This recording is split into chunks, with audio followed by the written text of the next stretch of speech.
am Lakita Brooks, your social impact speaker and strategist. Welcome to Social Impact Sundays at 6, where we have massive social impact that leads to massive income. And today we have Maya Robinson for the Social Work Movement docu-series. I am so excited. So Maya is a clinical social worker that specializes in all of your wellness needs. And also, she's a Zumba instructor for your physical wellness. Welcome, Maya. Hi, it's so good to be here. Thank you for having me. You are very welcome. And tell us what inspired you to pursue social work? Ooh, that's a mouthful, but I'm gonna start with my siblings. I am the oldest of seven, and we grew up together in the house. So I'm 32 and the youngest is 15. So I grew up taking care of people, helping to take care of people, and it kind of just got embedded in me to help people and to try to serve people in that way.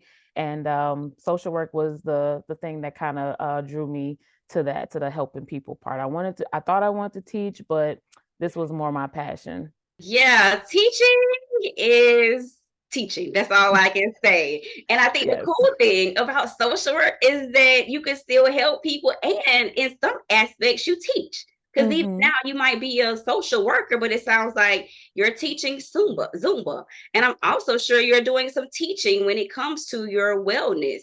And Mm-hmm. part of doing Zumba is also teaching about physical wellness and holistic health. So tell us more about that and your passion for wellness from a larger scheme, not just one aspect, but no, physical, spiritual, mental, emotional, all the things.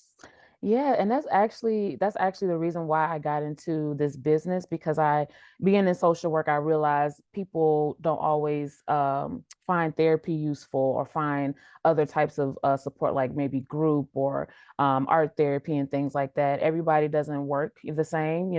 So I wanted to be able to help people in different ways and find ways to educate people on their mental health. To where it can connect to them and relate to them and versus just talking the big social work words that we learned in school. So I wanted to be able to give people a variety of ways to heal and educate themselves about healing because that's the first step. Definitely. They have the first desire to want healing. And then after Yes. that, they need some education to even know how to heal. Because the goal Hmm. of therapy or any service that we provide is not for us to have these same lifelong clients. And even if Yes. they are lifelong clients, it should be for different things or because they're evolving or progressing, but not talking to Lakita about her diabetes for the Hmm. next 10 years. Like Right. that's not Hmm. the goal. Yes, absolutely. Absolutely. So I wanted to do I started Zumba with as just a self-care thing because I realized how moving my body felt really good in a healthy way. But as I got into social work more and just experiencing different communities, I'm like, I can incorporate this into something, mental health wise. And because mental health can be in the body as well, like some of the things like depression and anxiety reflect through your body, through the heart racing and not being able to want to get out of bed, things like that affect your body too. So I was able to figure out how to connect Zumba with mental health and movement, and that's kind of what I decided to do as my passion is provide Zumba in a different way where there's affirmation and there's checking in to say, all right, body, you about to sweat. But you got this because you are progress and you are enough. Now let's shake something. Yes, let's shake something. And I know you're starting to do even more community based work with nonprofits. I want to say in Illinois. Hmm. So tell us about it. Oh, okay. So, just short backstory. I worked for a grant program last year for the past 2 years, and we did mental health workshops, peace circles, and other things to promote wellness through city colleges of Chicago. And unfortunately, we didn't get any additional grant funding. But the impact that we were doing, the work that we were doing, I was like, I want to continue this somehow. So I decided to make it into a business because I've facilitated most of the workshops. I created most of the workshops.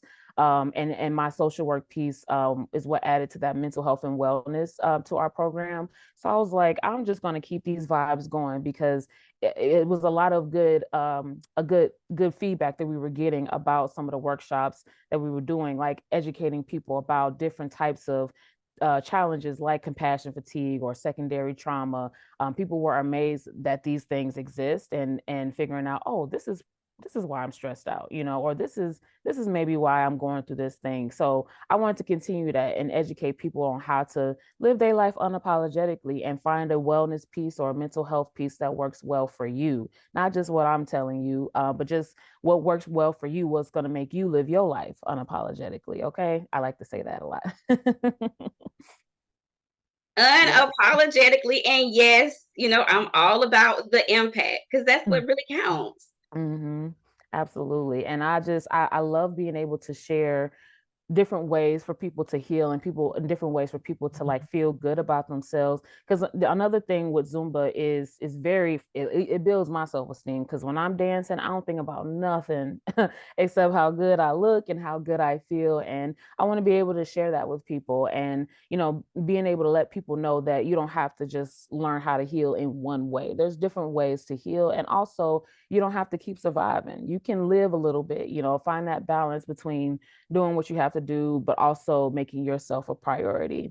Living and not just existing. Like you Yes. said, a mouthful. And how can, people support this cause? Because it sounds like you mentioned, the grant funding ended with the Yeah. other organization, but this is still a very community based driven initiative, which means that funding could be beneficial. So, in which Yes. ways can people Yes. support you?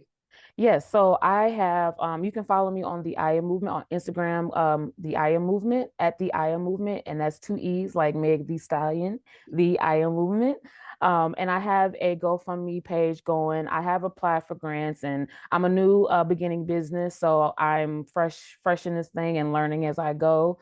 So I have been applying for grants, filling out, data and stuff to get to, to build some data up to say this is what people need. This is something that people need and can benefit from. So I have a GoFundMe page on my Instagram page at the I Am Movement. You can also follow me at the Zumba Amazon on Facebook, where I also have those links where you can support me as well. And I have my website. Those are some really amazing ways to support Maya. She's doing some really great work in the community, and she is changing. She is changing the narrative of what social workers are, what we do, who we be, how we show up in the world, our impact. So, what's some of those narratives, Maya, that you are like, girl, I'm so Mm. sick and tired of being sick and tired of being sick and tired of these narratives about social workers? Man, the main one that gets me is the one where we're taking people's kids. Oh, that is not all that we do. And that's the wonderful thing I like about social work, is that we can dip into many things, like Zumba and being able to still do therapy and things like that. We don't just take people kids, and that's in different entities, different types of profession of social work. So I hate that one. Taking people's kids, we don't just do that. And the other thing of just the child welfare system, just that being the main thing, a part of social work, or even when we're talking about therapy, saying that, oh, you're going to therapy, that means, you're crazy or something's wrong with you. No, that means something happened to you. And like things happen to us, and we just need sometimes some help to figure out how to get out of that or to heal from that. Like you said, figuring out the desire, like you want the desire. Okay, how do you do this? Because you may never figured out how to heal before. So I'm here to try to share those vibes and educating and figuring out again what's your best way to live. What's your best way to live unapologetically? And so I'm debunking those stereotypes of just being child welfare worker or DCFS, where you're taking people's kids, or you're part of just a reporting system where you're just a number. No, I want to be that social worker that literally goes by our code of ethics and actually service people and identify their dignity and self-worth. And again, living out unapologetically, like that is really strong to me, because I think a lot of times we live according to what's popular or what society expects from us. And I've been in this thing to say, you can create your own pathway to success. And it's about what you want to do with your life, not what somebody else expects you to do or somebody else wants you to do. It's what makes you happy, what makes you fulfilled, and what helps you, either serve the people or serve people that you care about. So I'm bringing that narrative up in here. Unapologetic living. And for those of us who are like, I desire to live unapologetic, what? Because it's one thing to say, I desire to live unapologetic, but how do you let go of all of that mindset junk that's been embedded in us rather, since probably childhood, or those different narratives that we've been told? Or when we're not in circles with people who are, free spirited and open to the possibilities, and they're just like, you just need to make money. And they're like, forget about your passions, go make some money, and then you worry about your passions on the back end. How do you Mm, like just all that mess? Like, how do yeah. you push beyond that? Because the struggle can really be real when you keep hearing this all the time. Yeah, absolutely. And I've been in a place where I've thought that I needed to be a certain thing. Like I really thought I was going to be at minimum a caseworker or working in somebody's school, being like a school social worker. So I never imagined owning a business. So I say to that part, if you have a passion that you love and you're doing that, like pursue that. It's going to be challenges if you do your passion. It's going to be challenges if you just do that 9 to 5, and make that basic income. There's going to be challenges on both ways. So I ask people, what is the one that you're going to want to deal with most? What is the one that you want to tolerate more to get to where you want to go? Because there is this narrative of having a certain GPA and having a certain, many scholarships and stuff to be successful, or going to certain schools to be successful. Look, I am a testimony to say I got minimum GPA to get into college, minimum GPA to get into grad school, and I am licensed. I am a Zumba instructor. I own a business. So you can do it. It's going to take time. It's going to be challenges.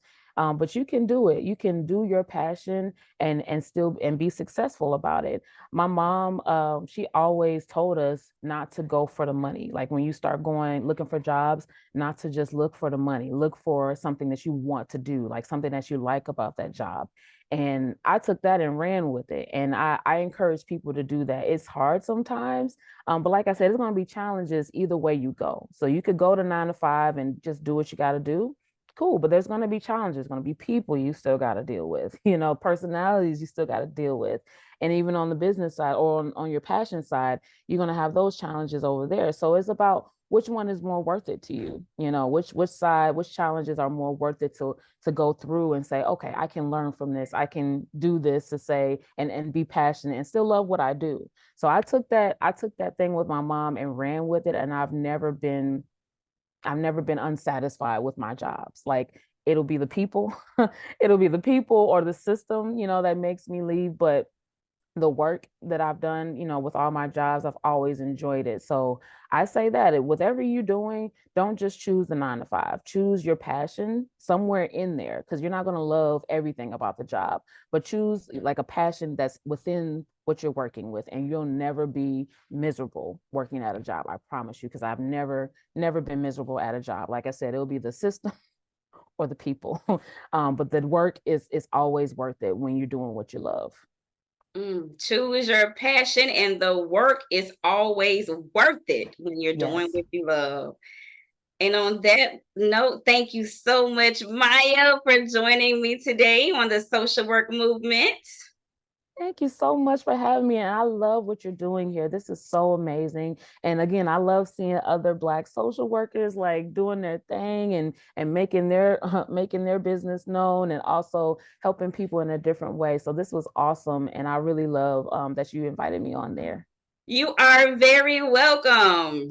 And I am Lakita Brooks, your social impact speaker and strategist. Thank you all for joining us for Social Impact Sundays at 6, where we have massive social impact that leads to massive income. And make sure you go to the socialworkmovement.com to get involved. Go to the socialworkmovement.com to get involved. Until next time, have an amazing day.